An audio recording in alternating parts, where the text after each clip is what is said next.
అందరికీ నమస్కారం అండి. ఈరోజు మనము ధనుసు రాశి వారి యొక్క జాతక ఫలితాలను తెలుసుకోబోతున్నాము. ధనుసు రాశి వారికి మార్చి 9 అనగా సోమవారం నాడు వీరి యొక్క జాతక ఫలితాలను తెలుసుకోబోతున్నాం.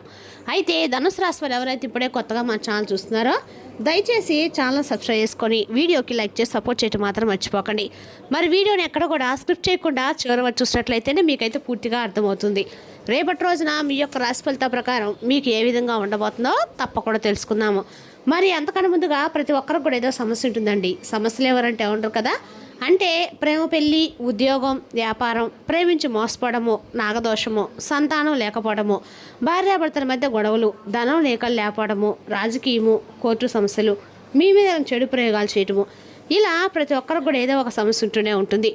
అయితే ఎక్కడెక్కడికో వెళ్ళి జ్యోతిష్యం చెప్పించుకొని నిరాశ చెంది ఉంటే ఒక్కసారి మన గురువుగారిని కాంటాక్ట్ అవ్వండి. శ్రీ ఇంద్రకీలాద్రి కనకదుర్గమ్మ ఆశీస్సులతో జ్యోతిష్యం చెప్పను. మన గురువు వచ్చి పండిత రాజు గారు అండి.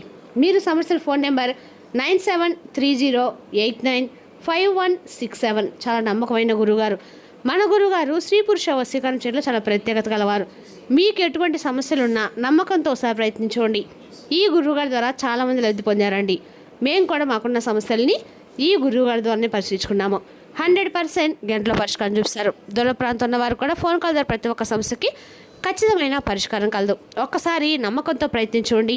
ఇక వివరాలకు వస్తే కనుక ఈ రాశి వారు రేపటి రోజు దిన ఫలితాల ప్రకారము వీరి యొక్క జీవితంలో కేవలము ఒక విషయంలో అంటే రేపటి రోజు మాత్రం చాలా జాగ్రత్తగా ఉండాలి. ఒకవేళ జాగ్రత్తగా లేకపోతే మీ జీవితంలో మీరు కోలుకునేటువంటి దెబ్బతింటారు. అదేమిటనేది రేపటి రోజు పూర్తిగా మీకు అర్థం కావాలంటే వీడియో చివరి వరకు తప్పకుండా చూడండి. అలాగే ఇప్పుడు చెప్పేటువంటి ప్రతి ఒక్క మాట కూడా నిజం అనిపిస్తే ఖచ్చితంగా కూడా మీరు మీ మాటలు మనస్ఫూర్తిని అనుకోరండి, నిజంగా ఈ మాట నిజమే కదా అని.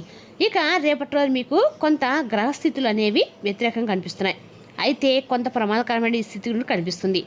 మీ గోచరంలో చంద్రుడి యొక్క బలం క్షీణించడము, రాహుకేతుల యొక్క ప్రభావం అనేది మీ నిర్ణయాల మీద పడ్డము, మీ ఆలోచన విధానం అనేది మసకబారుతుంది.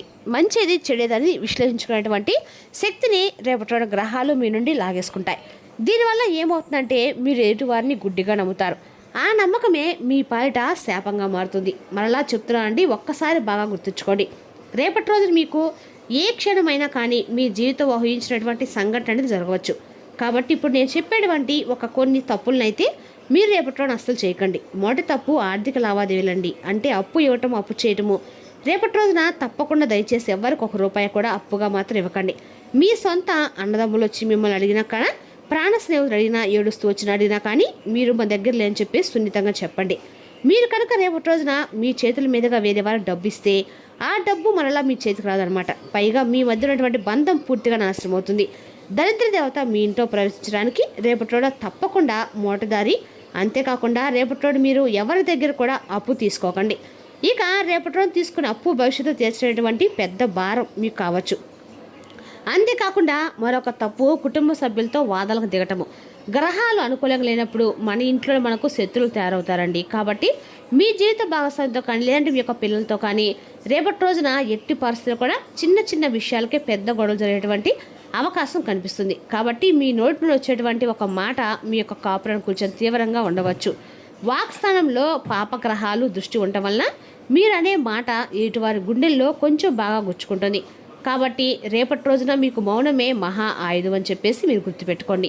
ఎవరు ఏమన్నా కానీ ఒక్క నవ్వు నవ్వి ఊరుకోండి. కోపానికి మీకు కనుక కోపానికి గురైతే మీ చేతులారా మీ జీవితం నాశనం చేసుకునేవారు అవుతారు. అంతేకాకుండా మరొక తప్పు చాలా ముఖ్యమైనదండి. ఈ తప్పు మీ కెరీర్ని నాశనం చేస్తుంది. దానికంటే ముందు ఏంటంటే ఒక పెద్ద రహస్యం మీ గురించి పెద్దగా రేపటి మీకు చెప్పబోతున్నానండి. వీడియోను స్క్రిప్ట్ చేయకుండా చూస్తేనే మీకైతే అర్థమవుతుంది. అయితే మీరు తెలుసుకోండి ఒక చిన్న రహస్యం ఉందండి.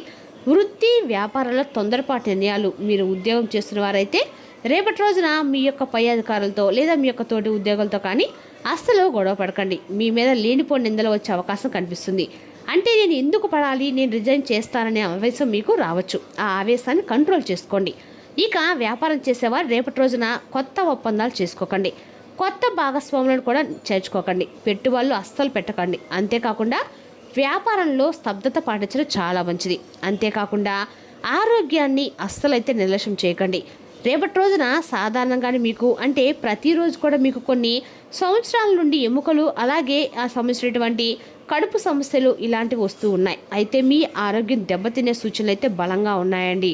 బయట దొరికేటువంటి జంక్ ఫుడ్కి దూరంగా ఉండండి. డ్రైవింగ్ చేసేటప్పుడు అతి వేగం అస్సలు పనికిరాదు. చిన్న అనారోగ్య సమస్యలు వచ్చిన వెంటనే డాక్టర్ గారిని సంప్రదించండి. నిర్లక్ష్యం చేస్తే అది మీకు పెద్ద ఆసుపత్రి ఖర్చుగా మారుతుంది. ఇక మొదట్లో చెప్పినటువంటి ఒక విషయం ఏంటంటే, ఎవరికైతే అదృష్టం ఉందో, ఎవరైతే భగవంతుని యొక్క దయను పొందుతారో వారు మాత్రమే ఈరోజు ఈ విషయాన్ని తెలుసుకుంటారండి. అంటే ఇప్పటి వరకు మీరు ఇక్కడ వరకు చూసారంటేనే భగవంతుడు మిమ్మల్ని ఒక రక అనుగ్రహం అనేది మీ మీద ఉందని చెప్పి అర్థం చేసుకోవాలి. ఒక విషయం ఏంటంటే, దయచేసి గుండెల మీద చేయి వేసుకొని వినండి. నమ్మక ద్రోహం అలాగే డాక్యుమెంట్లపై సంతకం చేయడం వల్ల రేపటి రోజున చాలా కీలకమైన రోజు. ముఖ్యంగా చెప్పాలంటే మీ జీవితంలోకి ఒక వ్యక్తి రాబోతున్నారు, లేదా మీకు ఇప్పటికే తెలిసినటువంటి ఒక వ్యక్తి అనుకోండి, మీ దగ్గరికి ఒక ప్రతివాదంతో వస్తారు. వాళ్ళు మీ ముందు కన్నీళ్ళు పెట్టుకోవచ్చు, లేదంటే మీకు బంగారు కొండలు చూపిస్తామని చెప్పేసి మిమ్మల్ని మవ్వి పెట్టవచ్చు. నన్ను నమ్ము, ఈ సంతకం చెయ్యి, రేపటి గ్యారంటీ అయితే కాగితము సంతకం పెట్టు, నీకేం కాదని చెప్తారు. మీరు మాత్రం అత్యంత ఆత్మీయంగా మిమ్మల్ని నమ్మించబోతారు. అయితే వారు చాలా ఎమోషనల్ అయిపోతారండి. అంటే మీరు ఏంటంటే సహజంగానే ఎవరైనా ప్రేమగా 2 మాటలు మాట్లాడితే కరిగిపోతారు. మీరే వారికి అన్ని విధాలుగా నేను ఉన్నా అని చెప్పి నిలబడతారు. కానీ గుర్తుపెట్టుకోండి, రేపటి రోజు మీరు ఎవరికైనా గ్యారంటీ సంతకం పెట్టినా, డాక్యుమెంట్ల మీద చదవకుండా సంతకం చేసినా అది మీ మెడకు ఉరితాడులాగా అవుతుందన్నమాట.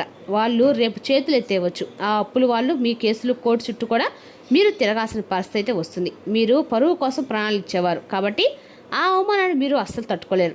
మీ ఆస్తులు అమ్ముకోవాల్సిన దరిద్రం ఏర్పడుతుంది. అందుకే చెప్తున్నానండి, ఈ ఒక్క విషయంలో మాత్రం చాలా జాగ్రత్తగా రేపటి ఉండండి. నమ్మి సంతకం చేయటం, నమ్మి అప్పు ఇవ్వడం, ఇటువంటి గ్యారంటీ అయినటువంటి పనులను అస్సలు చేయకండి. మీరు ఈ విషయంలో కఠినంగా ఉండాలి. ఎంత పెద్దవారైనా కానీ క్షమించండి, నేను చేయలేను ముఖం మీద చెప్పేయండి. ఇందులో మొహమాట పడ్డామంటే భగవంతుడు మిమ్మల్ని కాపాడలేడు. మరి ఇన్ని రోజులు ఇన్ని గండాలు ఈ ఒక్క రోజు ఉంటే మరి మేము బయటపడేది ఎలా అని చెప్పి మీ మనసు కనిపించవచ్చు. ఇదంతా కూడా బయటపడడానికి కాదండి, ముందస్తు జాగ్రత్త పడి కొంచెం మీరు జాగ్రత్తలు తీసుకోవడానికి.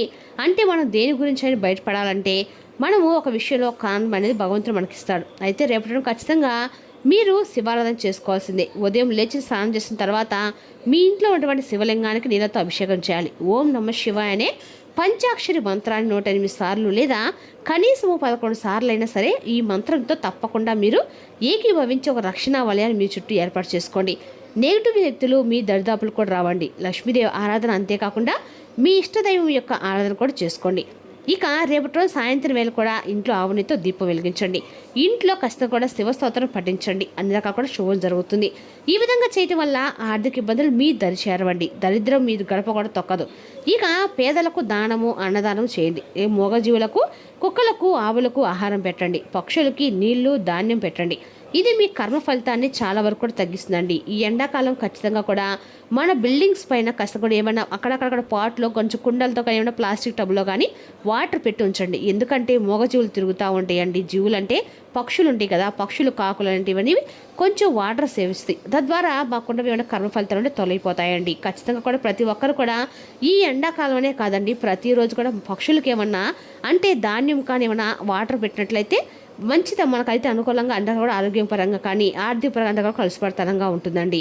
మీరు ఖచ్చితంగా చేస్తుంది. ఇంకా అత్యంత జాగ్రత్తగా ఉంటే సరిపోతుంది. అంటే పదే ఎందుకు చెప్పాల్సి వస్తుందంటే అండి, రేపటిలోన మీ యొక్క గ్రహరాశులు ఏవైతే ఉన్నాయో అవి పెద్దగా అనుకూలంగా లేవు. మౌనంగా ఉండండి, ఎవరికి అప్పు ఇవ్వకండి, సంతకాలు పెట్టకండి. ఈ విషయంలో జాగ్రత్తగా ఉంటే రేపటి అంతా కూడా ప్రశాంతంగా ఉంటుంది. ప్రశాంతంగా ఇంట్లో భగవంతుని నామస్మరణ చేసుకుంటూ గడపండి. రేపటి రోజున మీకంతా కూడా అనుకూలంగా అయితే ఖచ్చితంగా ఉంటుందండి. అదేవిధంగా రేపటి రోజున మీకు అన్ని రకాల కూడా అనుకూలంగా ఉంటుందని చెప్పుకోవాలి. రేపటి రోజున మీకు ఈ రాశి వారికి అనుకూలమైన రోజు అని చెప్పుకోవాలి. అదేవిధంగా ఇక ఇటువంటి విషయాల్లో మీరు అప్రమత్తంగా ఖచ్చితంగా ఉండకపోతే చాలా వరకు కూడా మిమ్మల్ని నమ్మించి మోసించినటువంటి వ్యక్తులు మీ చుట్టూ ఉంటారన్నమాట. కాబట్టి తప్పకుండా రేపటి రోజున అందరూ కూడా మీకు అనుకూలమైన రోజు అని చెప్పుకోవాలి.